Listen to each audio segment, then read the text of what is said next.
Hello, everyone. Welcome once again to the Watch That Joan podcast. As always, my name is Mary. And I'm James.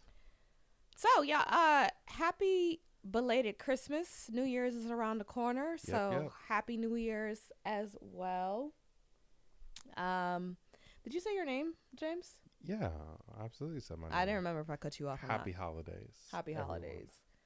Listen, so today we will be reviewing The Color Purple. And as you know, this film was originally a book written by Alice Walker, then became a movie directed by Steven Spielberg, then became a Broadway musical. And the movie that we are reviewing is the film adaptation of the Broadway musical of the same name, The Color Purple. Yes. So The Color Purple, Alice Walker wrote the book in 1983. 1982, isn't it? I thought I said 3. But she was the first Black woman to win a Pulitzer Prize. Oh, wow. Which is a big deal, especially back in the 80s.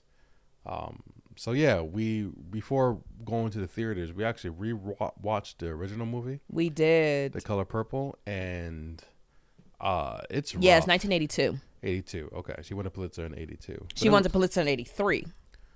What? Yeah, the book was in 1982. She won the Pulitzer in 83. That's probably why you got mixed up. Okay. Yeah. Okay. But no, the original movie with Whoopi Goldberg, obviously Whoopi Goldberg as Celie, Oprah Winfrey as Sophia, Danny Glover as Mr. Yep. Who else? I'm not sure who named who played Suge Avery. Suge. Yeah, no. Yeah. But it was a lot of good names, big names, and the movie obviously is a masterpiece. And but let me tell y'all, I was not excited to do this film. I've said it before and I'll say it again. I've always kind of hated The Color Purple. Like, I acknowledge that it is a very good film. Like, the pacing, the storytelling, the emotion that it invokes, the performances of the actors, A1. But it is so depressing. It's heavy. And I think the reason why it's heavy is because it could easily be true. It is true. It is true for a lot of different people. Unfortunately, even still today, being a Black woman, especially in the early 20s, in the early 1900s. Yeah. It's a horrific time, y'all. So a lot of horrific things happen in the movie, and I just would always wonder, why do people call this a beloved film? Beloved by who? Sadists? who? Like I said, I can acknowledge it's a very good film. The storytelling is there. The performances is there. The cinematography is there. It's just, my God, I feel so bad after watching this movie. Yeah, but at the same time, right, there are other movies that are critically acclaimed that talk about tragedies and, and it kind of goes through like history, and I think this movie started off in 1909, right, in the middle of the Reconstruction era, right, where they were down south, so they were lucky enough to Celie's both father and husband was lucky enough to have land and to be able to provide for her family. They were just terrible men, most likely because they were raised by men who didn't know how to interact with women, and also they were raised immediately after, like, their fathers, not grandfathers, they were probably born into slavery, right? Yeah, and it's still that mentality of Black people hating other Black people, especially misogynoir, where Black men specifically hate Black women. Yep. And in this movie, the main oppressors of the Black film is Black men. Yes. Which is also very sad to see. So it's a very heavy film, y'all. But moving into the 2023 film that we're reviewing, it was directed by Blitz Bazawale. And I'm just going to say, I think Blitz is one of the coolest names you could have. Yeah, it is. Like, your name is Blitz, you're fire. So this man is very multifaceted. He is an author. He is a rapper. And he also, have you ever seen Black is King by Beyonce? I have, because you made me watch it. Beautiful. So he co-directed Black is King. He also has a book out called The Scents of Burnt Flowers, Oh, which is a novel, pretty much a novel based on this African American family in the 60s who migrate to Africa, you know, because they want a better life there. But then they get there and they realize, oh, like it's the grass isn't always greener on the other side as well. So what's interesting, he said there was kind of a connection between The Color Purple and The Scent of Burnt Flowers, is that it's kind of both about people just trying to find a home, yeah. some place to call home. Yep. And I think it's similar in The Color Purple, because I think this story focuses around Celie just trying to find a home. I feel like in a sense of safety. She found it in her sister. She found it in Suge, in Sophia. And, you know, just her just always fighting to feel like there's some place where people love her, where she is welcome, where she is celebrated and appreciated. So I thought that was interesting. And Blitz Bazawale, he does an incredible interview with Trevor Noah on The Daily Show. You guys should check it out. But I was like, man, this man he could do everything. Wow. he could do everything. Also, we'd be remiss if we don't mention our girl, the big O, Oprah. Oprah motherfucking Winfrey, y'all. Right. She was the executive producer along with Steven Spielberg. I love Spielberg. There's so many Spielberg. Didn't Spielberg direct Jurassic Park? Yes, he did. I love We're Back. Remember that animated film? I do remember We're Back. I really like Spielberg, but yes, the big dog, Oprah. The queen. No, the god of interviews. Yes, she is the Talk goat of shows? interviews. We just watched this interview where she I think it was a SAG-AFTRA interview, the SAG-AFTRA Foundation. I think that was an interview that we watched. You mean the one where she was sitting down with Fantasia and yes, okay, Fantasia and the rest of the female cast, Taraji B. Harris, Henson, Taraji B. Henson, and Daniel Brooks, and who else was there? And I think it was just the four of them. Yes, but she called herself the godmother of The Color Purple. You know, because she was obviously a big part in the book becoming a movie, but also I'm not sure how she played a role in a theatric version, but you know, she wanted to be an executive producer in this film. So shout out to Oprah, and her greatness just continues. And she really wanted to tell the story, and along with the rest of the women and the key actresses, right? They wanted to tell the story because it's so important that resilience and getting back up and forgiveness. Forgiveness. You know. Listen, I got something to say about that later on in the film, but you continue. Yeah. So let's get started, right? Let's dive in, guys. Let's dive in. So, where would you like to start? Yeah, let's start with, I guess, the cast, right? The color. I can. You want me to pull up the cast list and really? Yeah, go through Celie and her sister Nettie. Okay, so Celie, played by Fantasia. If you don't want me, then don't talk to me. Go ahead and free yourself. All right.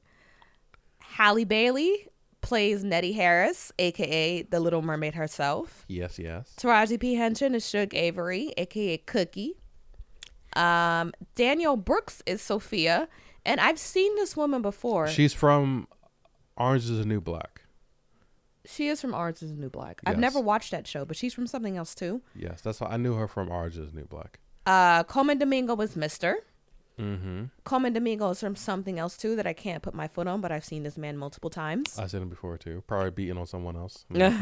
And Corey Hawkins is Harpo, yes, and he is from. He's Dr. Dre. He's from Straight Outta Dr. Compton. Dre, and he's also from In the Heights. In the Heights, he isn't In the Heights. Oh, this man loves to sing. Apparently, He does it really well. This man's He's very musical. So one thing that I noticed about when the film opens, and maybe it's a direct callback to the novel, but they were on the shoreline. They were, and it was like Georgia shoreline, and I realized that in the original movie, I had no idea where it was setting at. See, that's true too, because I remember when we watched the Spielberg film, we were like, The OG. Where are they? Yes. Like, are they? Because I know Suge said she was going to Memphis. Memphis, so I'm Tennessee. like, are they in Tennessee? Somewhere else in Tennessee? But then I remember they were driving and they saw, well, in a newer film, they were driving and they saw a sign that said "Welcome to Tennessee." So I guess you think it's Georgia? No, it's definitely there was no Georgia shoreline, the Georgia coast, How do you know? because that's what the opening scene said, and I took a note of it. Oh, so it's in Georgia. Yes, Oh man, Georgia was a terrible time back then. it's the deep south. Yeah. The Georgia coast is literally the deepest south Yeah. of Georgia. Yeah. You know. So when I saw that shoreline, the first thing I thought of automatically, the setting and what's it called, the scene, the set design of this film is a lot less depressing than the original. Yeah, yeah, and I think one, because of technology, they can make it more bright. But even Two- so, you can make things bright. It's a things. I don't even think it's about brightness. It's just that I don't know. Even the house that later on in the film where Celie goes to live with Mister. Yep. The house does not look as dilapidated as it did in the Spielberg film. Yeah. And like you said, the bright colors did make a difference too. Like it was a lot more saturated than the what year did that film come out? Than the original film. But yeah, you noticed that too, right? That it, Yeah, it definitely. I felt it brighter, and then when who was the young Celie's name? What was her actor's name? young Celie is played by, her name is Felicia Pearl Mapazzi. Okay, so Felicia, right? Bye, Felicia. And then Nettie, the young Nettie, Holly was played by Holly, Mm. right? I originally knew the tone of the movie was different based on their song, right? It just seemed a lot, like you said, a lot. The song, the opening song where they're like playing the handicap, Yeah. the hand clap game. Yes, and they were on a tree, and then, Oh yeah, they were sitting on that big beautiful tree on the shoreline. It seemed like this movie was, from the beginning, you felt a sense of hope a little more. yes. Whereas the original had no hope at all, just all despair. You felt a little bit of hope until Celie and Nettie's daddy came and said, we gotta go, and we saw that this young girl was pregnant right off the bat. Yeah. But even so, it was, I think in the original film they were in the fields, but something, maybe because of me, I love the beach, but something about them being, On the beach is calming. yeah, was it a beach? No, I can't remember. They were on the beach. Okay. Yep. Okay. Oh, speaking of which, the first opening scene where it was Sunday morning and everyone was going to church. Yeah. We saw our girl Tamala Mann. Tamala Mann, and I was lucky enough to see her sing in person on the Kirk Franklin Tamala Mann reunion tour in Oklahoma City, and this woman takes the house down in person. Just Yeah. magnificent. You should have threw your shoe at her. She sang. Yo, she sang, right? Yeah. And I love the gospel feel, right? I caught myself dancing instantly It was. in a theater. We saw it together. But that was one thing about it. Tamala Mann, she sung, but I'm just like, I felt like all throughout the movie, these songs should have been longer. You got Tamala Mann. You have Fantasia. You have Halle Bailey. You have her. These songs should be longer. I should be getting freaking at least 3 minutes. Maybe that's a little longer, but I felt like Tamala Mann, she only sung one time in the whole movie. Yeah. You have Tamala Mann. Yeah, that's the one. They made a soundtrack that accompanied the movie. Okay, let me Because- see if I can find the song. Because of all of these powerful singers, right? So that's why they made the soundtrack. Also, this was a type of musical, but also Okay, had, so sorry. So yes, they start off and you said that Celia and Nettie were Yes. singing a song called Huckleberry Pie. yes, Very cute on the beach. The song we're talking about with Tamala Mann is Mysterious Ways. yes. And I just feel like let me see how long this God works in a mysterious way. this song.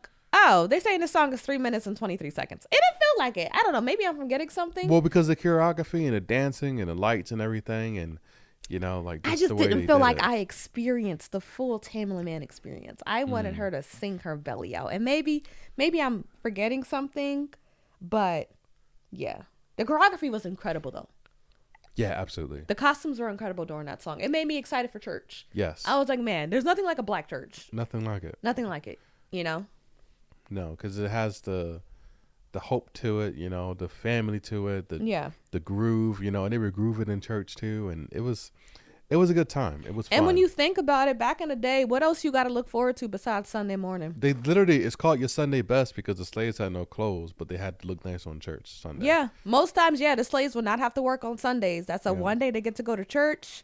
They get to wear some nice clothes. You know what I Yeah. mean? Maybe they get treated a little better. A little better. Just a little bit, though. Your day gets a little better on Sunday. Just a little better. Wow. That's graphic. Okay. So, I lost my train of thought. Where was it at? yeah, me too. Listen, y'all, we saw this movie one time. So we didn't have the yesterday Yes. yesterday at almost 10 p.m. So we're also a little remiss. So apparently this movie opened on Christmas Day, and it was the biggest Christmas Day movie opening in like the past 14 years. Really? Yeah, it was gross, hugely popular, and I'm really excited about it because of the musical. Like I said, the singing made it feel hopeful, right? Yeah, but did the you plot like the didn't change tonal? necessarily? Did you see the tonal change as a welcoming change, or did you kind of want the dreariness of the original? No. Okay. No, Eileen and I was talking. It was like, yo, this is as heavy as the original. I'm just gonna be miserable, because the original, like I said, I get it. Sometimes you need to get like just watch traumatic things. I understand. You don't want to water down people's experiences because Yes. that's really how they want you to don't- feel it, and you I wanna get it. feel it, I get yes. it. But that doesn't mean I'm gonna watch it over and over again. That's a one-time watch. Like, dag, yo, they went through that. That sucks for them, but I want to go witness it again. But this one was the type of movie that I will watch again, right? Because I think I like the relationship of Celie and Nettie when they were younger. I thought the relationship was really good. I thought that. One thing that I noticed about, well, continue what you're saying. Oh, I thought that Holly did a great job. Holly always Nettie. eats. But one thing I noticed about Holly's portrayal of Nettie, that's different from the original actress that played Nettie. Well, one thing that I thought in the original film, young Celie and young Nettie actually looked alike. That's true. They didn't look alike at all. They didn't look alike at all. And I get the reason. I get the reason for this because they looked like they had two different daddies. I'm like, Nettie was considered the prettier They one. had two different daddies. No. They looked like they had two different They daddies. did, yes. Nettie was considered a prettier one, but in the older film, Nellie and Celie, they were on like the same complexion. Mm-hmm. Where Felicia and Holly are two different shades. It Yes. reminds me of there's this episode of Family Guy where you know how Peter does his little like flashbacks. Oh, yeah. Or, Yep. With He's the color test, right? no, he's with the Cosbys. Oh. And he looks around and he's like, why are y'all all different shades of black? Because when you look at Bill Cosby and you look at Denise, it's like, what's going on? What's Felicia going Rashad on? is light, but she's not that light. Then Yeah. you look at Rudy, it's like, huh? But it reminded me of that. And I get it because it's like, even so today, colorism is still very prevalent. It is. So the lighter you are, the closer you are to being attractive. Yeah. But I still felt like, I was like, okay, at least in the old one, they were both the same complexion. They actually looked like sisters, but you could tell one was considered to be more conventionally attractive than the other. Mm-hmm. But I love Halle Bailey. Yeah. And Felicia killed it too. So I wasn't upset, but I was like, this is a little, it's a lot noticeable, more noticeable. And one thing I noticed about Nettie is that she's a lot more headstrong than Nettie in the original film. Yes, she was. The original film, Nettie was headstrong. She was headstrong, but Nettie seemed to be more of the older sister in my mind. And maybe that's because Nettie was the one who was going to school when Celie was hanging back. Oh yeah, because Celie was pregnant and she had another baby. Yeah. But even in that tragic freaking scene in the first movie where Mr. rides up to Nettie on the horse and she is that scene. Oh my God, I'm talking about the original movie, but the scene, Nettie's going to school. Literally looked like she's walking through the wilderness. There is nobody else around. She's going to school, and then Mr. rides up on a horse, and he literally tries to rape her. But before he grabs her, she's just like, I gotta go to school. And she's still trying to like be polite, even though she's terrified. Yeah, exactly. And she eventually fights her way out of that situation. But you clearly see just how vulnerable Nettie is in that moment. Yeah. And it's heartbreaking to see because this is just a girl trying to get to school and she's just like begging with him, I gotta go to school. Where in the newer film, yes, Nettie's lying in her bedroom and then Mr. comes. This is when when Nettie moves in with Celie and Mr. Yep. Nettie's lying in her bedroom and Mr. comes in and he tries to take her there. He's like, come on, girl, he's like, come on, girl, I always had feelings for you. And she's like, I don't feel the same. And then she like kicks him in the crotch. Yeah. There's the difference there. Yeah. yes, Nettie's still in a very vulnerable position. She's still terrified. But she instantly fought back. She fights back. You know what I Yeah. mean? It's not a sort of trying to, and I'm not blaming Nettie at all in the original. I'm not saying this is a bad thing. No, I get but it's what not you're an saying. original. You know how sometimes when, I don't know, people are doing you wrong, but you still feel like the need to be apologetic and still trying to. Also, the situation is a little different too.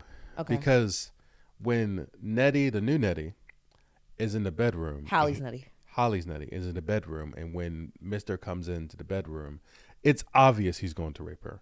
It's obvious he's going to attempt. Is no ambiguity at all what that man wants. Okay. When she's following with the horse, there's still a little ambiguity.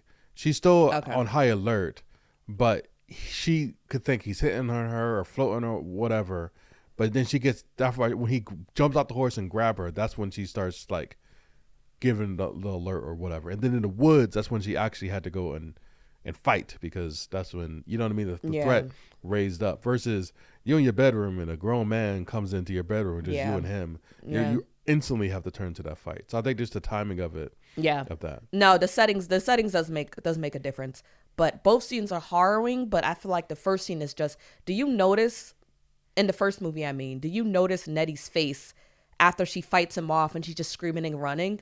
She looks traumatized. Yeah. She looks like she's gone into a primal state where it's like, I am fighting for my life. And she was. Yeah, she didn't look present. She was just screaming and flailing her little lunch basket and running away like a mad woman. And it's like, because that's a maddening experience. Exactly. I agree. That's you are. And she was probably like, what? I think Celie had to be around 14, so she was younger. She might have been 13 years old. Yep. Woof, child. And that's what I mean, kind of like The heaviness. the heaviness. I was like, y'all like this movie, but even though the heaviness, it's, and I don't wish that the original film was more heavy. Not the original film. I don't wish that the newer adaptation was more heavy, Blitz's version. I just wish the film took its time a little more. Because I feel like for this scene in particular, where Mr. tries to rape Nettie and kicks her out, that scene went by kind of quickly.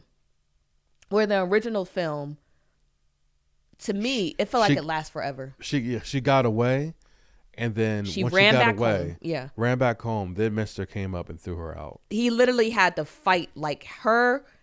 Celie and Nettie were holding on to each other, screaming. He's prying them apart, pulling them and dragging them, and get like literally hitting their hands so they couldn't lock on to each other.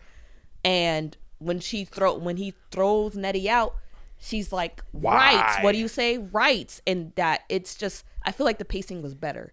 Yeah. And plus, also, I feel like it was better established in the original movie, their connection to writing.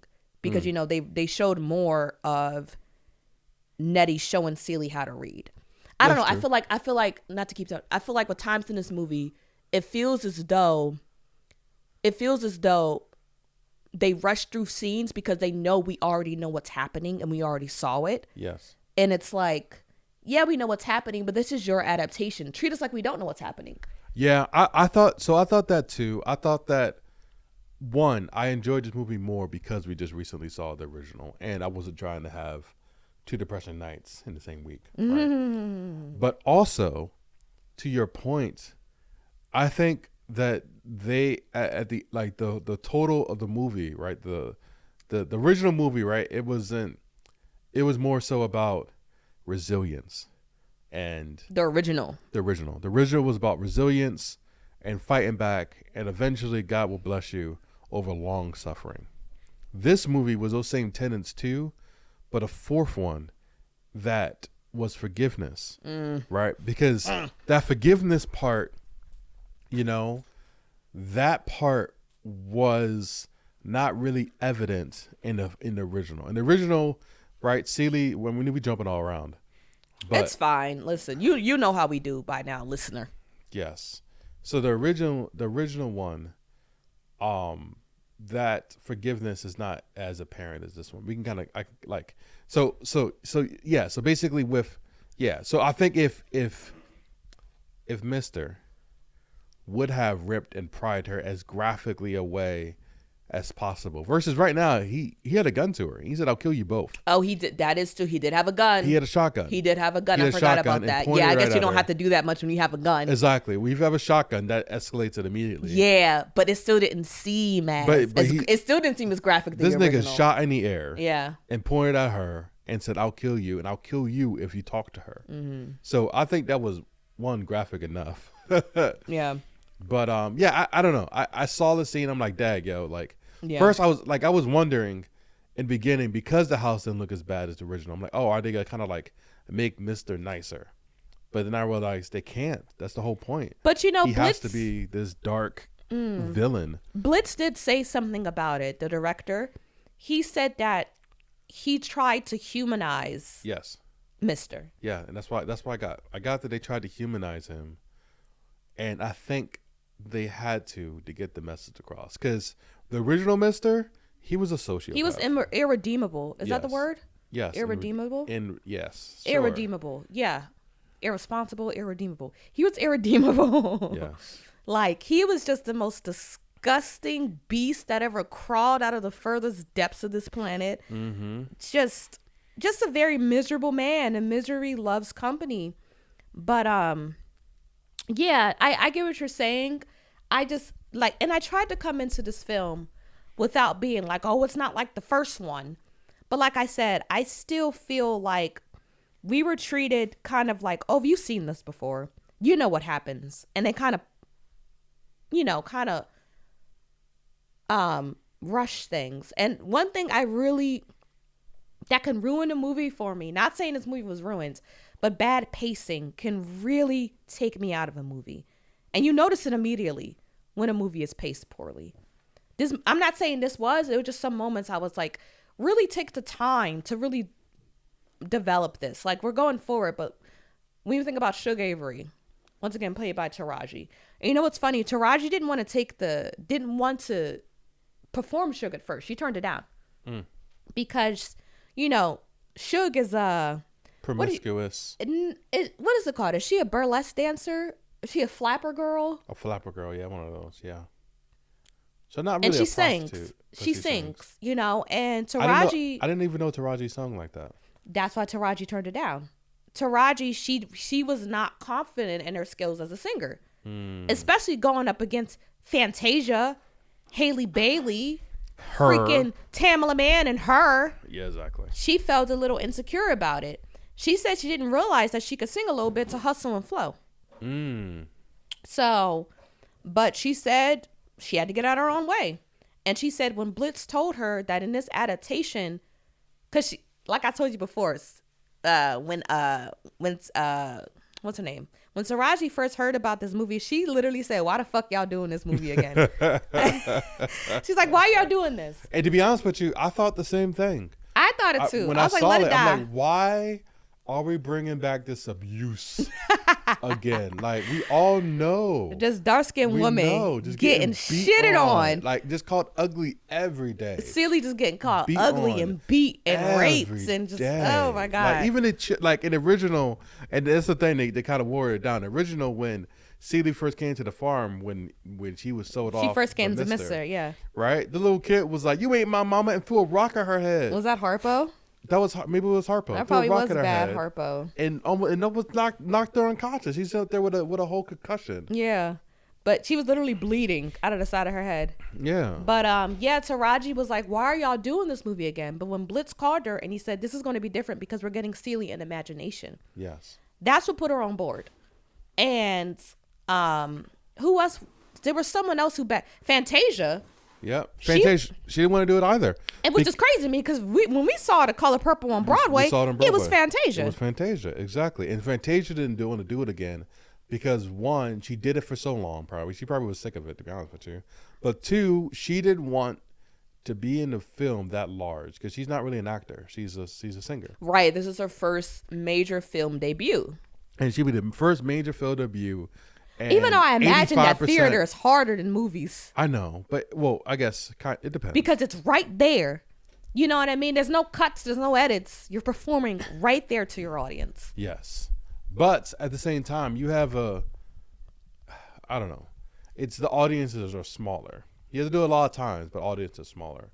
I can understand Fantasia is like, why would I want to go in my first acting movie and be? They said they were doing 8 shows a week.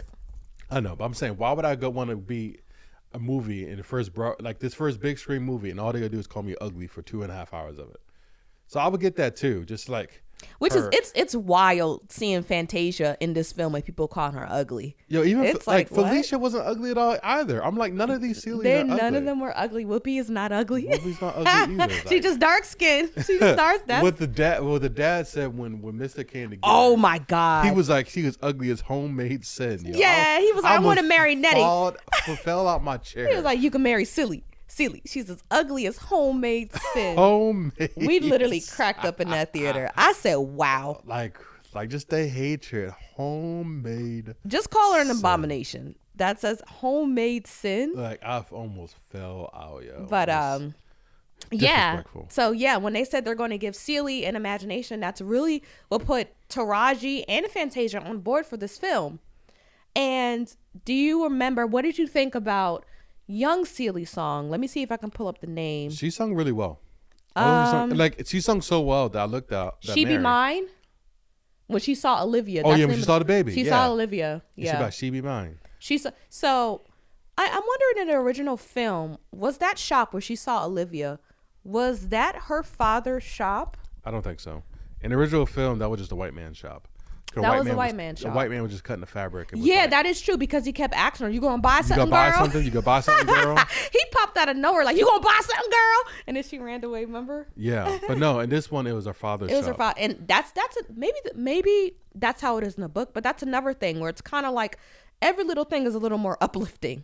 Yeah, because her father actually had money, right? He's a business owner. He's a business dick, owner. But he's a business owner. He's a business owner, right? And they don't even, like, when she was pregnant, he was like, the baby's mine. I can do whatever I want with it, right? And then they said later on, that's my daddy's baby. Well, it wasn't as obvious and apparent as the first movie was like, yeah, I got 2 kids by my dad. She said it right off the bat. Right off the bat. And I gagged. This was subtle. A little more subtle, but they still let you know that the rape and incest happened. Yeah. So when what did you think about young Celie's song She Be Mine? I think visually it was beautiful. It was just so short though. It just seemed so short to me. It's like I blinked and the song was over. Yeah, I thought so. I was a few things when Do you want me to read some of the lyrics? Yeah, but it was a few things when she would start singing. Okay. One, I was like, yo, she can sing really well. But the second one I thought was, if you really think that baby is yours, why don't you go punch a lady in the face and take your baby? Because she is a negress. What do you think is going to happen if she go around stealing babies? Yeah, that's also true. This is crazy. She said, here's the lyrics of She Be Mine. I see my baby girl. Can't be no one else. Looking just like me and my daddy. That's your sister, baby. That's your sister, baby. No words when I saw myself. I see her hands on a lady's shoulder. She come out of me chewing her fist. She got my eyes and a face I done kissed. I saw Olivia on her ditties, little stars and flowers too. I know she sees same things I do. Oh, the Lord done sent me a sign. Oh, I know she be mine. When I see mamas holding babies, I feel pain come across my heart, something deep inside.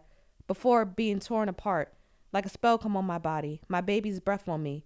She gonna carry her away, but I still see. She be mine, she be mine, she be mine. I remember the visual of that now, of her walking, or all the other mothers like washing their clothes. Yeah, they had their washboards and they were washing their clothes, and then they did this whole dance with like whatever the garments they were washing, a lot of twirling, and there was like a waterfall behind her, right? Yep. I can definitely see how Blitz co-directed Black is King. Because every song looked like a music video. Like the quality of the choreography, the costumes, the mood setting. It's giving music video. No, I agree. It's just, I feel as though his songs weren't written like songs for theater though. What does that mean? They seem more like R&B and gospel songs. Like when you think about theater writing, it's very based on the specific situation that the character is going through. Like it helps tell the story. You're saying that the songs didn't help tell the story that well. And it's very specific. It's very, like when you think about Wish, some of the songs are like huh? Like they were kind of, they seemed, I guess it seems a little bit too generic. Whereas theater, that's like, no, like we're talking about this specific thing happening to this character. But I thought Celia was singing about her baby, not like I know, any not old every baby. song, not every song, but even when I look at this song, yeah, this song is a bad example. It is written like that, but some songs, it just feel like the song that Celie sung towards the end of the movie where she's leaving her store, Fancy Pants. She sings a song and I'm like, I want to feel connected to this song, but it still sounds a bit generic to me. I think you're a tough critic. Maybe that's why I started a podcast. Exactly. But it's just like I feel like there was a missed opportunity with the song. And plus I feel like there wasn't enough singing overall. Like I feel like this movie couldn't decide if it wanted to commit to being a musical. Yeah, so like I think I might have said it earlier, but musicals like Hamilton, every word was sung, right? Whereas this musical, it was like what, 50-50? And the songs they 60-40? did chose, I was like, really? Y'all made a song for this? Like Harpo's song. Remember when he was building his house? he built Sophia and him a house on a swamp, and they had a song for that. And I like the song. I love the visuals. That whole dance sequence. Yeah. It was great. I was like, this is great. But I'm like, y'all made a song for this, but I feel like y'all should have made a song about Suge and her father and what happened between them. I feel like there were like, there are a lot of missed opportunities. There should have been a song. I feel like when Nettie was kicked out of Mister's house, there should have been a song She sung describing a little bit. that. She sung a little bit. Did she? Let me see. What? Yeah, she sung that I'll write you every day. She said I'll write you. It's like the part I'll write you every day until I'm dead. She said that, and then I thought she sung, and she ran away. I don't remember. No, let me see. I might have made that up. So, okay, Mysterious Way, She Be Mine, Keep It Moving, Working. Hell, no, I don't see no songs, unless there's some songs that's not on the soundtrack. But cause let's see, Nettie got kicked out of the house when she was a child. So She Be Mine, Keep It Moving. Let's keep it moving. Keep It Moving. I think that's when Celia and Nettie go into town. That's right before Nettie gets kicked out. Remember they go into town and look at hats when they should be collecting firewood. Yeah, there was no song. I don't think there was any song when she got kicked out. And it's like, this is such an emotional moment. You're not going to see your sister for decades. Yeah, literally. Let's express this through song. Yeah. It wasn't. And I feel like there's a lot of opportunities like that where I'm like, y'all, it's like you're not committed to this being a musical, and all this dialogue can be, I was looking forward to when they said it's giving the silly imagination. I was like, man, we get to see how she hear and see how she feels through the voice of freaking Fantasia. Yeah. And feel all that pain. No, you're right. Because the most passionate song that I think that she had was she was singing about how much she loved Suge. That was a cute. That when they went to the theater and they had I did like that song. That song was very cute. I like that song. But you're right. Yeah. She didn't do like even if the first time she got smacked. Yeah. And she turned around and sung about that. Think about all the other musical. Think about Dreamgirls, right? Mm-hmm. Think about Hamilton. Think about, I don't know, even a Disney song. When stuff happens, when deeply traumatic things happen, they sing about it, and you know how they feel. I feel like there were a lot of missed opportunities. Yeah, I think one is just the length of the movie. It should have been longer. It was the runtime. I think it was 2 hours and 20 minutes. It should have been longer. I think people just have a movie like this. Yeah, maybe like this. It should have been longer. It should have been longer. I feel like it should have been longer. There's so much to say. There's a lot happening. Yes, this is a big project, but you know that you knew that. Yeah. You know it's a color purple. No, you're right. I do agree with you that there was more singing opportunities. I think that they did the mix of the dialogue with the singing. I did enjoy the songs they did sing, right? And the choreography I thought was amazing. The choreography was A1. Like it was when spectacular. Like when they did the song, the costumes too. Suge song when Suge came when up. Suge came to town. Yeah, she was on a boat. That was fine. She was the boat. She was in the car. No. I was talking about her opening night at the. Oh, when she's at the first Juke. coming. Well, let's go. What do you think about when she first not her first performance, but what pushed the button? What do you think when she first came into town? Oh, I thought that was dope. That was beautiful. Yes. I wanted every song to be like yes. There was, and I feel like that could have been longer too. You know, I liked how they had people running through the town saying, "Suge's coming, Suge's coming, Suge's coming." But when it got to Mister, all he said was "Suge's coming," and I'm like, Mister, you've been pining for Suge Avery for this long. He should have had a whole. He should have been first. Yeah. Why don't we hear from Mister? This is supposed to be the love of your life. Yeah. The reason why you beating Celie supposedly is because she is not Suge. Why didn't Suge have? Why did Mister more of an impact? Yeah. No, you're right. I think. And it don't matter if he can't sing. We know musical works. Even if the character can't sing, it works because it brings character to the person singing. Yeah. Like think about I always say this, but think about Danny DeVito singing in Hercules. Yeah. Danny DeVito can't sing, but it works because his character, it matches the character. Yep.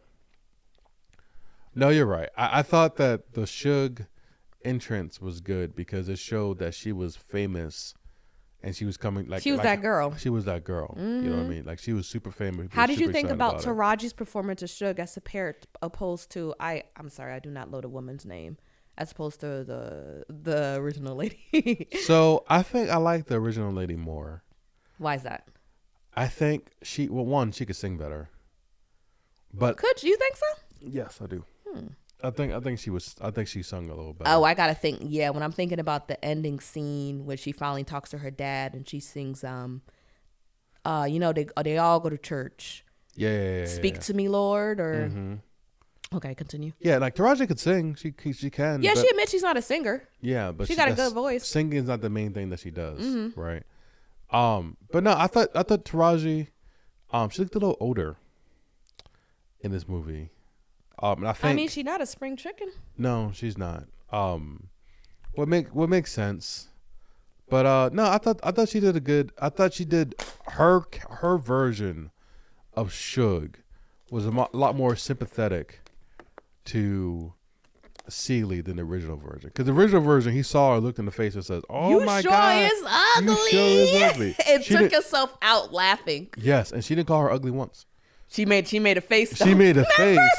She made a stank face when she was in the bath and she saw her. And she first got a look at Celie. Her face was like, ugh. Yeah, her face said But that's so Taraji, though. Yeah, that's so Taraji. She gave her the stank look. Mm-hmm.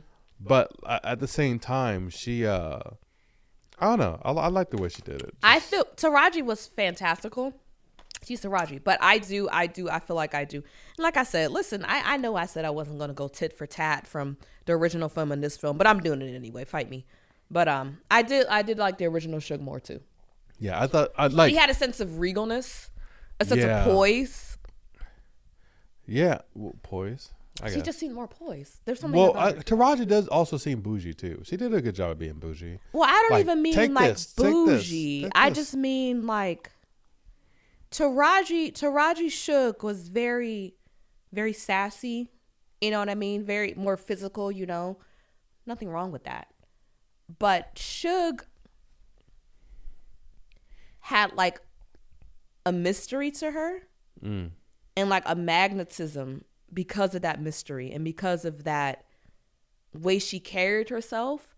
Like I remember after Celie and Nettie first like had they fling in the original movie, Celie was like, Suge's like honey and I'm a bee. And you just saw Suge walking away to the church to see her father, and you kind of felt the same way. There was something about her, like she just kind of just. Suge is honestly kind of like a manic pixie dream girl. A what? Do you know what that is? I have no idea. That's a movie trope. It's a movie trope that's like, it was really prevalent in like the 2010s, and like it's pretty much a girl who comes in and. Well, no, Suge isn't. She's not that. This is me vastly underestimating Suge, but this is what she reminds me of. It's a girl who comes into a story and she's very eccentric, and she comes to her only purpose is to really improve the life of the protagonist, who's normally a male, like a plain boring male. She comes in. You know who's actually a manic you ever seen Fight Club? You've seen Fight Club. Brad Pitt in Fight Club is a manic pixie dream boy. He doesn't really exist. He just comes in, and the main protagonist of Fight Club is this man who's very bored with his life. He's very sad, and he's like this weird dude who comes in and just shows him all this new shit. And then at the end, normally in the Manic Pixie Dream Girl arc, she either dies or moves away, or in Fight Club, just a figment of your imagination. Yeah.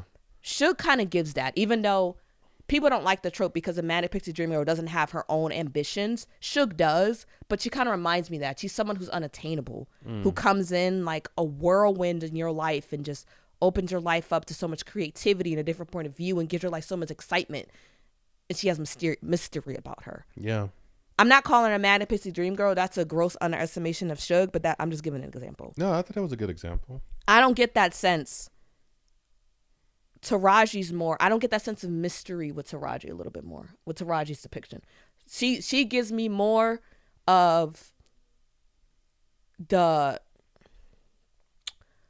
auntie that you adore, who's going to protect you and fight for you, who don't take no shit. You know what I mean? Yeah. But I don't see the same mystery as I did with the original Suge Avery. No, that's true. But also, I think I didn't like I don't know. I think that Taraji's Suge was more likable. She was more approachable. She was friendlier. Approachable. She was not. But that's what I mean. That's why the fact that here the original Suge Avery called Celie ugly, but then she's kissing her. You know what I mean? It's kind of like you're very hard to read. Mm-hmm. You know?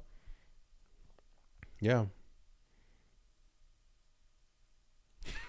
I said a lot, so I'm just like I feel like I talked for a very long time. That's why, like, let me stop cutting you off and let you talk. No, I agree. I said a lot. Yeah, I said a lot. So we haven't touched on one of my favorite characters in the movie, and that is Sophia.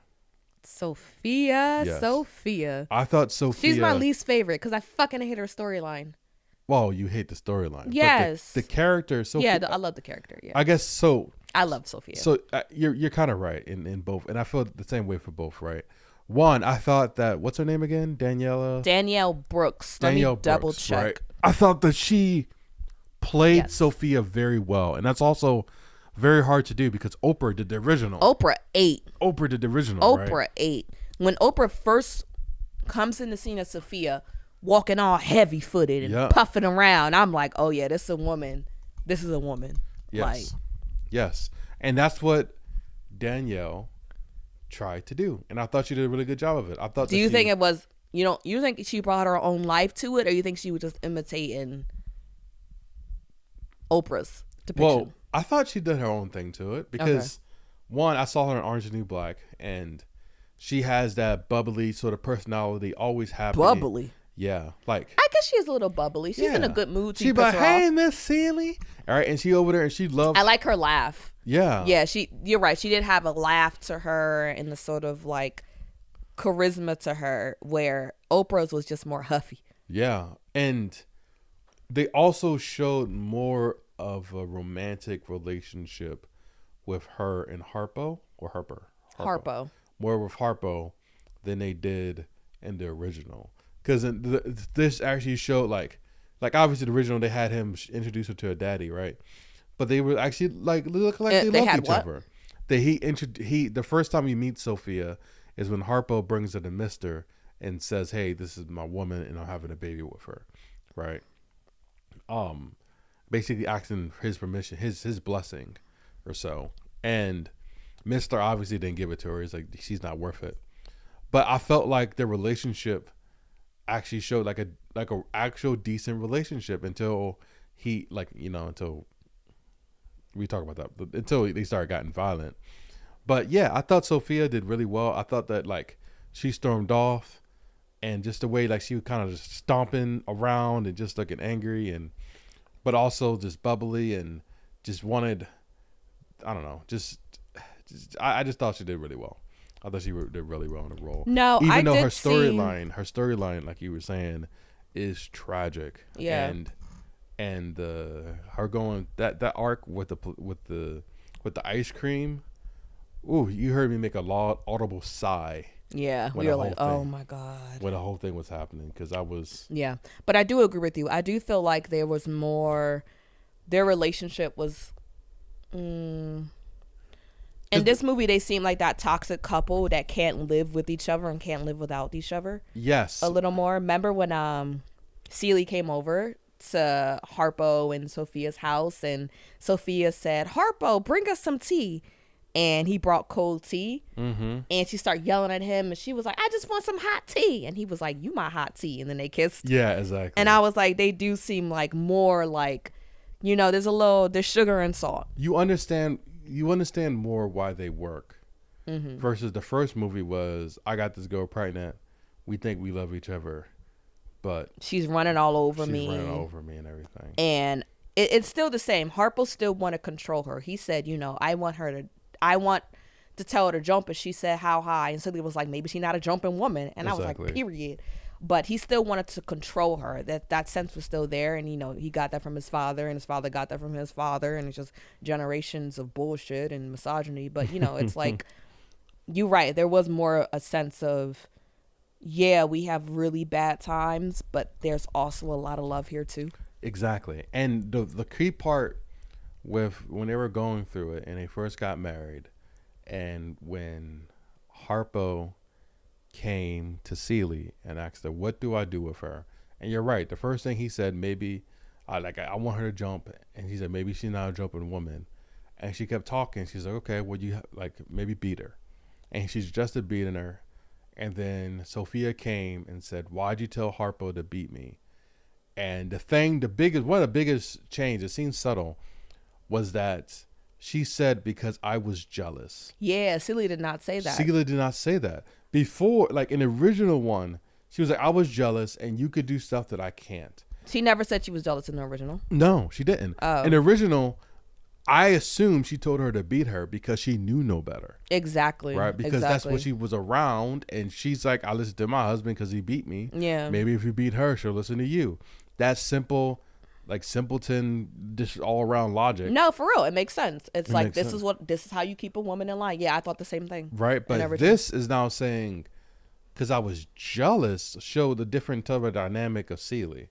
Right? Show that, oh crap, Celie has an attitude. She could be a little vindictive too, right? And she doesn't just accept the world around her. Yeah. Right? She just like, I know that this isn't normal because I can see it from other people. Whereas the original series thought it was normal. I don't have the courage to stand up to Mr. and be like you. Someone said, I'm going to make you like me. Yes. Exactly. And, Exactly. at first I was like, when she said that, I was like, that's not how Celie really feel. Music on my phone just started playing on its own. That was very scary. Ah. That's hilarious. But yeah, at first I was like, that's not what happened. You guys are making stuff up. But then I were like, you know what? You're right. This is your adaptation. Yep. This is Blitz adaptation, and that's still a very powerful thing. It is a very powerful reason. You are jealous. That's deep. But yeah. How did you feel about? Let me see the name of the song, because Oprah's legendary line, "All my life I had to fight." Yep. Did you feel that it hit the same in the song "Hell No"? So I liked that song, Hell No. Okay. I thought it was catchy, and I caught myself dancing to it. Catchy. Yes, and I thought it had the attitude, like. But was it as powerful? No, because that's the one you can't. I think what you're trying to. It's the same thing with the girls getting kicked out. You know how you have fun one weekend, and you're like, oh, let's go get the same people, go the same time, the same place, and it's not the same because some things you can't recreate. And I think they understood that we might not be able to recreate this as well as the original, but we could do our own version of it. I have to disagree with you. I think it's very, not create the moment, but I think it's possible to make something just as powerful, especially with song. Like maybe I put too much emphasis on the power of song, but songs with a voice like hers. Let me see some of the. I'm gonna read some of the lyrics a little bit and see. This is Hell No. All my life I had to fight. I had to fight my daddy, had to fight my brothers, my cousins, and my uncles too. But I never thought I had to fight my own house. I feel sorry for you, to tell the truth. You remind me of my mother, under your husband's thumb, under your husband's foot. What do you say go? Why you scared? I never know. But if a man raises his hand, hell no, hell no. I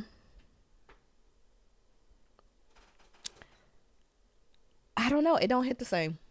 It's to me it's good, but it sounds kind of surface level. It sounds not musical. It sounds to me like an R&B song about a woman leaving her man. I don't know. It sounds like it's not given that same level in depth as a musical number, in my opinion. It sounds like, girl, I'm fed up with my man and he not gonna hit me no more. Let's get out of here. Help. And it's like, and I get it. I feel like they were trying to bring a little more comedy to the song.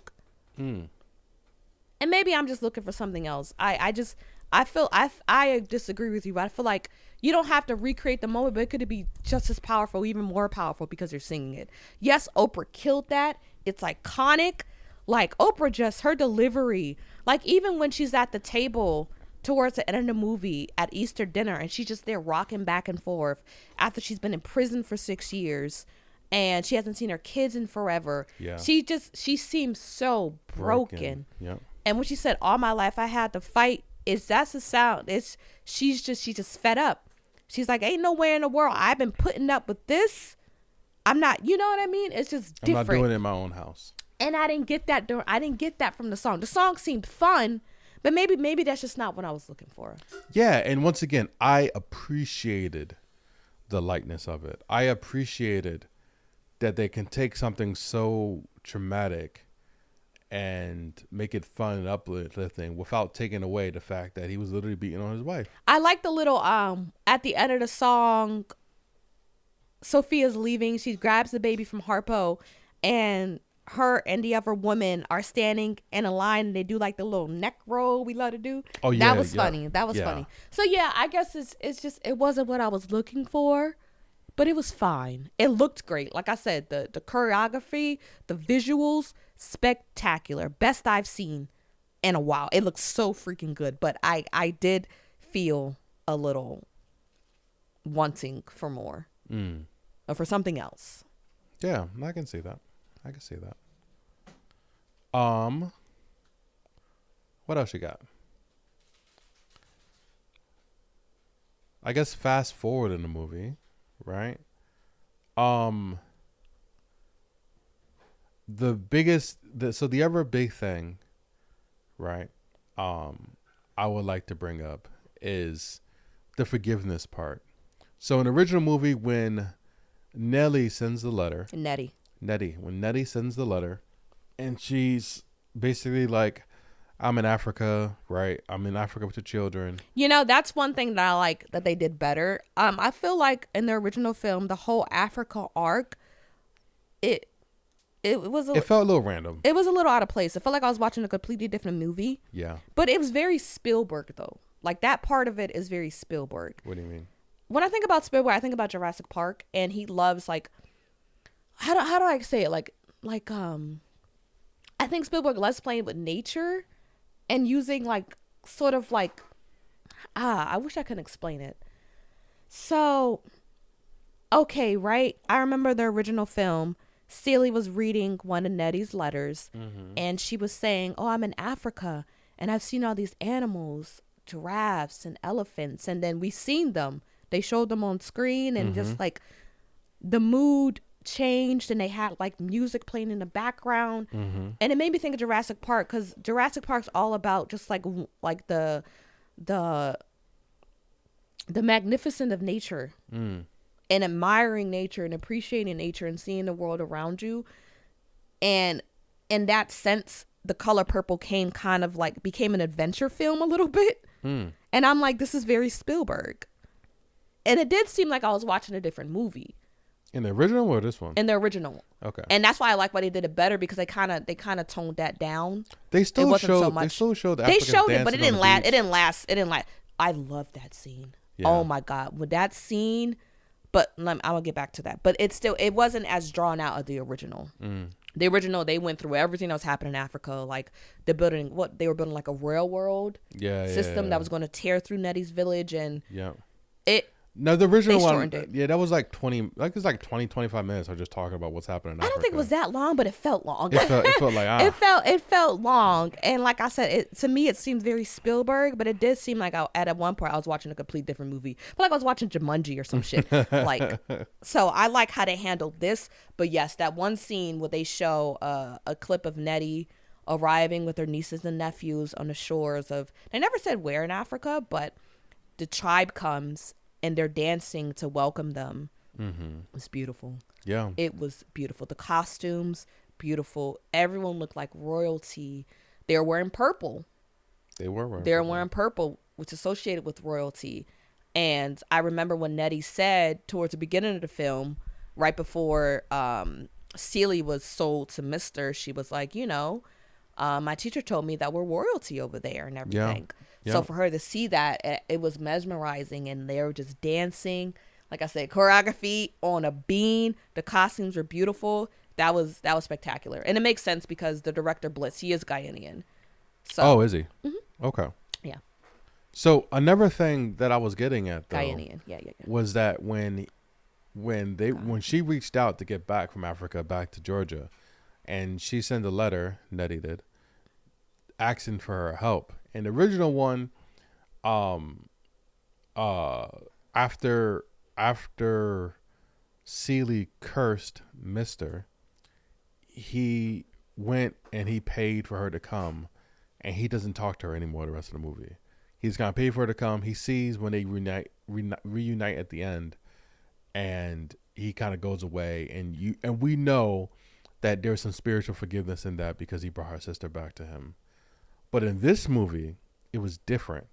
In this movie, that forgiveness arc, right? He talked to her even when Celie left and was successful, and her dad died, and she had all this inheritance now, and she started her own fancy pants store. He went. And I also really like that number. In the fancy pants store, which is like, who's wearing the pants now? Yeah. And her pants were fire. I love how vibrant the colors were of her red outfit. That was beautiful. I really like that. It was. And him going and buying those pants and saying, I just want to support your business. Pants. Yeah, I just want to support your business, right? I want to buy something no one's going to buy just to support your business. I think that was part of the reason why they were trying to move towards that forgiveness thing. And then when he actually brought her over, he made it known that I did this. You know what I mean? Like I invited some guests. What brought who over? Nelly and all the kids. At the when he brought Nettie end. over. When he brought Nettie and all the kids over, he was like, "Oh, I brought some guests. I hope you don't mind." And he made it obvious that he was the one who bought it over, and he actually sold his land. They made it more serious about how much he had to pay. He sold half his land. Yeah, he said some land. I don't know if he sold half, but they made it more obvious that he had to pay. It cost him to bring him over, because in the old movie he just went in his little savings and gave it to him. But this one, did they show that? They did in the original movie, but this one they actually showed that he went and sold part of his land, and the actual curse that Celie put on him. I curse, and everything you think of is gonna fail. Whatever she said. The scene itself, the cursing scene itself, seemed a little corny. Why is that? Just the way she kind of looked, like I curse you or whatever, seemed a little corny. What was corny about her? Like she looked like she didn't believe it. No, she wasn't playing it well. I don't know. When Whoopi Goldberg cursed him, I was like, "Dag, yo, that nigga cursed." You felt like it was more powerful. Yeah, right. Let me see exactly. And probably because the music around it, right? Maybe the music around it kind of downplayed the curse, if that makes sense. But no, all I'm trying to get at is that they made the redemption part of it a lot more apparent than the first movie because of those things, you know. Yeah, so I didn't like that at all, but I'm a bitter person. You didn't like the forgiveness portion of it. I didn't. I'm team F Mister. Let him die in a pool of urine and alcohol Yeah. in the swamp of the Juke Jam.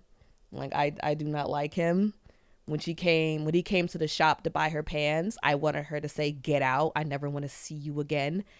And that did happen in the original film, but he didn't come inside. Remember in the original, Celie looked out the window and I don't know if she saw Mister, but she saw Mister for a second standing outside. And then she looked again and he was gone. So I feel like Blitz took that one step further. And I get it. It's him being accountable, coming in, trying to right his wrongs. But I still feel like Celie should have been like, you. Like, I don't. And then you invite him to your Easter dinner. Why he got to be there? He talking to you and I don't like you. No, but that's showing. Celie. That's show. I know. That's me personally. That's showing Celie's capacity for love. Yeah. And when I think about Fantasia, she said she loves playing Celie because her and Celie have the same hearts. Yeah. And I think that's a servant's heart. Mm-hmm. I think that's a loving heart. That's a forgiving heart. She just has a pure heart. And it's like, okay, we all see the goodness of Celie, but me, no. And once again, I think you're justified, or she would have been justified if she'd have been like, screw you, dude, get out. But even with the she curse, gritzed him. Even with the curse, right? It was like, until you do right by me. So even that inherently was giving him an out. Until you do right by me, everything you touch will be garbage. And I love that. I love that in both films. I do agree. It didn't hit as powerfully as the first one, but it was still powerful because it's literally Celie finally fully realizing her power. Yeah. Like, you have so much strength. Mm-hmm.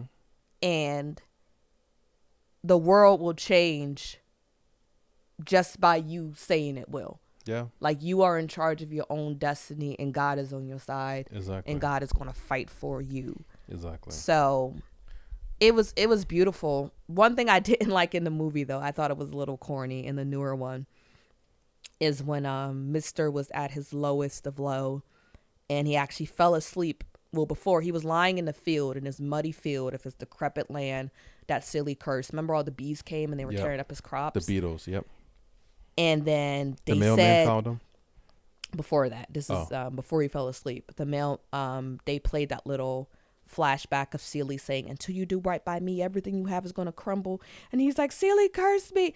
I feel like they said too much. We already know what's happening. They made it. I feel like they were, you get it? You get what's happening? Celie cursed them. You get it? And it's like, we know, like, we're not dumb. Mm-hmm. Like, that was a little bit too direct. Like, some things don't need to be outwardly said. Mm-hmm. But I'm not gonna lie. And maybe it's because, get down, cat. This cat don't. Well, milkshake. They want to. You're so cute. Want to make. Get down, fat girl. Make it known. Milkshakes. They want to make it known his intentions of what he did, of him going and trying to save her. But you don't need to say it out loud. We already know it. You don't need to, like, that. We know what's going on. And not because we watched the first movie. We know. You don't have to spoon feed the audience. That, I did think that was a little corny. But I'm not going to lie. I did feel bad for Mister when he fell asleep in the field and the white postman found him. I was like, okay. But that may just be because I felt like, never mind. I did feel a little bad for Mister. But there was actually this one scene that Blitz said made Alice Walker, the original the novelist of The Color Purple, cry. Remember that scene where Harpo's escorting Mister out of the Juke Jam, and Mister puts his chest on Harpo, his head on Harpo's chest, and said, "You did good, son." Exactly. And she said she started crying. Blitz said Alice Walker started sobbing. Wow, because that part wasn't in the original either. In the original, he was just cold towards Harpo and didn't even want nothing to do with him, and that's what the whole redemption thing, where Harpo had to forgive him, right, for being the terrible father and the terrible influence. You know, he had to forgive his father. I guess he didn't really, but for also being a terrible influence. His father's the only one who never, in both movies, he never saw the light. He just going to be a bitter old man for the rest of his life. Yeah, exactly. But yeah, Oh, we didn't talk. This is going back. I really liked Push the Button too. Push the Button was wild. Yeah, that was wild. When they were basically grinding, they were slow dancing. Yeah, they were. That was sex. Yes, it was. In that juke jam, I almost covered Trey's eyes. I said that was fire though. Like I said, the choreography is literally spectacular. Spectacular. Suge brought the house down. Yes, he did. She came through. She brought the house down. How'd you feel about her singing her song "The Silly"? She said, "Sister," Sister. Oh yeah, I like that. How'd you feel about her singing it at the house instead of at the juke jam? The timing makes the timing made more sense in the new one, because in a juke jam, her singing to Celie was basically showing that she liked Celie. But I think it made time in the original because you got to remember, Celie was nursing her back to help. Mr. tried, but Mr. couldn't cook. Yeah. Celie was the only. She ate Celie's food. Celie bathed her. So I think Sister made sense of the original because he's saying, "Hey, I like you. You were kind to me. You took care of me." I know. That's what I'm saying. So that was like, "I like you" or whatever. This one at the end, I thought it was more meaningful, the song, because their relationship was able Blossomed. to grow and blossom over the years. Versus like, yeah, you were nice to me this past weekend, I made you a song.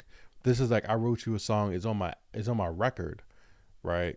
And I thought that was a little more touching, heartfelt. Well, how did you feel? Yeah, Push the Button. I just want to say it again before I move on. Push the Button was fire. Yeah, it was. Favorite song? What about? Yeah, Push the Button was a really good song. But how did you feel when Suge finally got in Celie finally got in Suge's pants when they went to the movie theater and they made out? Oh, that was extra. I wasn't expecting that. So in the original one, they just kind of just kissed or whatever in the bedroom. And then it was just like implied maybe something happened. Yeah, this one something definitely happened. Yes, but this one they woke up together in bed. Yeah, but how did you feel? I kind of liked. Well, I don't know. I feel as though with the newer one, the love between Celie and Suge seems a bit more reciprocated. In the old one, it was just a fascination. In the old one, it seemed like obviously Celie is enamored with Suge. Yep. And Suge is fond of Celie. You know what I mean? She is a comforter and how do I say it? Like, but I didn't say that she loved Celie, like romantically loved Celie. No, you're right. This one, the love seemed more mutual. No, I agree. Even though it was Celie's fantasy, them sing. Remember, in the movie theater when they kissed and it was like a fantasy of them singing. That song was really sweet too. I thought it was really sweet. Yeah, when they were walking down the stairs and everything. Yeah, that was Celie's fantasy, but it did seem like the love was more mutual. You feel the same way? No, I do, 100%. I thought that they kind of had a relationship. They had a relationship, yeah. More Whereas so. in the first one, it was just kind of like, one-time fling Suge thing. just turned her out in the first one. Exactly. Where this one, it's like, and I do like the humbleness of the first scene though. Like the humbleness of the first movie though. The first time just how kissed. shy she was. Yeah, it was like, she never experienced that sort of tenderness in her life. Yeah. So also, this is 2023, so they can be a little more direct with it now, with their relationship. Well, I'm not even talking about that outwardly admitting that they had sex. I'm not even talking about that. I'm just talking about the initial kiss scene. This one was a lot more glamorous. They're all dialed up in the movie theater. That one was just kind of like, yo, I don't know what I'm doing. I don't know what I'm feeling. But this woman is literally taking interest in me and telling me I'm beautiful and like.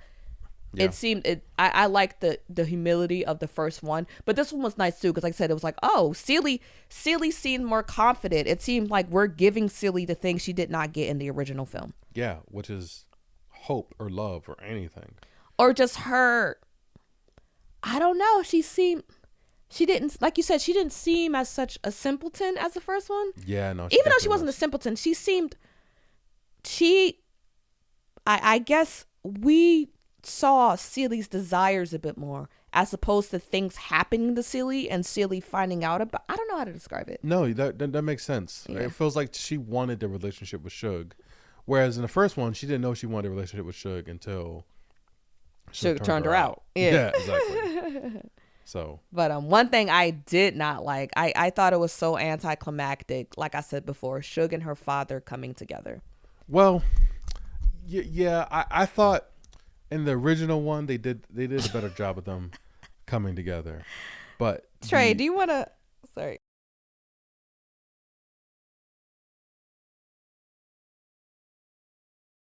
what was I talking about? I don't know. You saw Megan Thee Stallion on the screen and then you got distracted. I did. You were talking about Suge and her dad.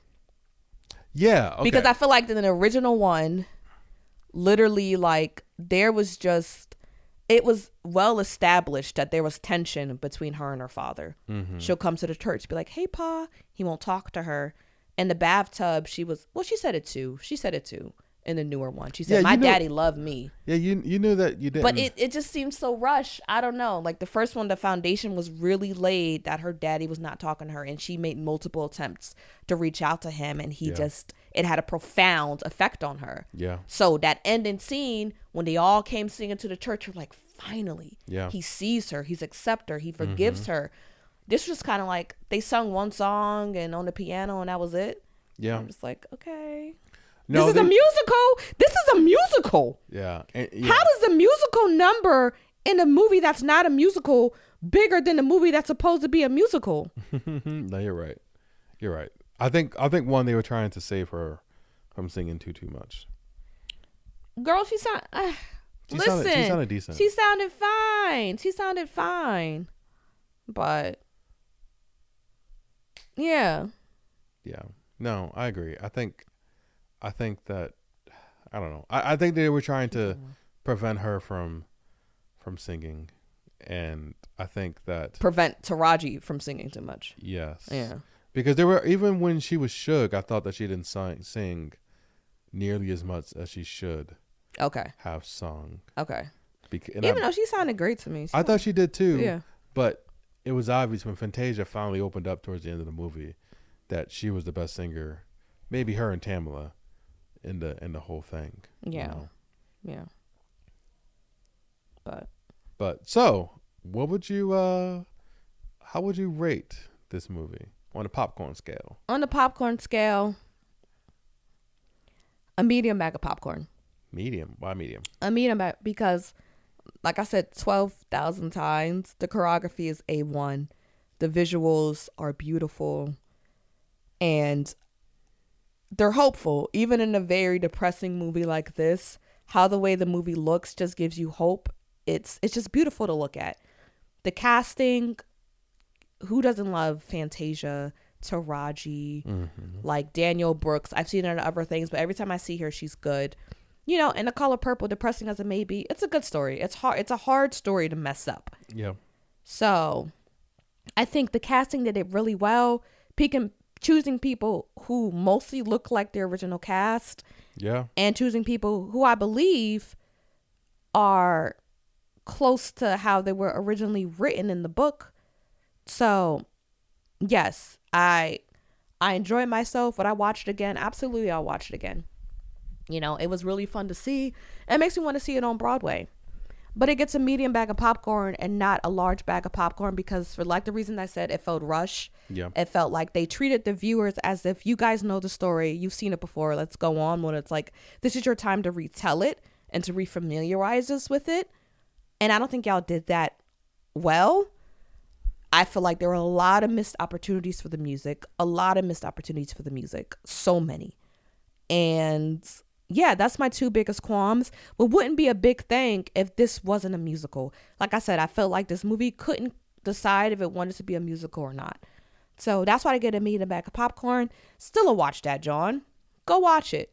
But it just wasn't what I expected. You have big powerhouse names like this in music, and it just didn't deliver to me.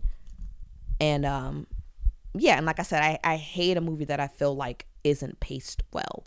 I'm not saying this isn't paced well. It just could have been paced better, in my opinion. So medium back for me. What do you think? I'll probably give it a medium as well.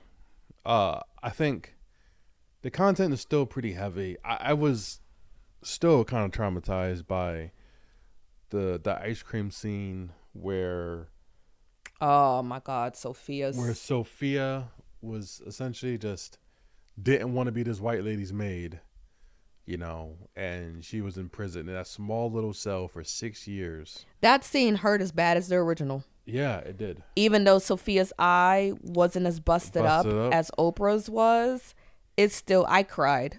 Yeah. I did tear up when she was in that jail cell, and she was like, Celie, please don't leave. Yeah. Celie came every day. I was Every just like, week, she has such a servant's heart. Like, she's just Celie. I mean, like, Yeah. that was good. That was one thing I think was on par with the original film. Yeah. No, I agree. But I don't know. I thought the music was great. I thought the choreography was great. I caught myself singing. Not singing, dancing. I didn't know the words to sing it. I thought the acting was really good. Yeah. There were some, like you said, some awkward parts. I was like, that's a little corny. But some other parts more than made up for it. Just, I also like the forgiveness, that tone of it.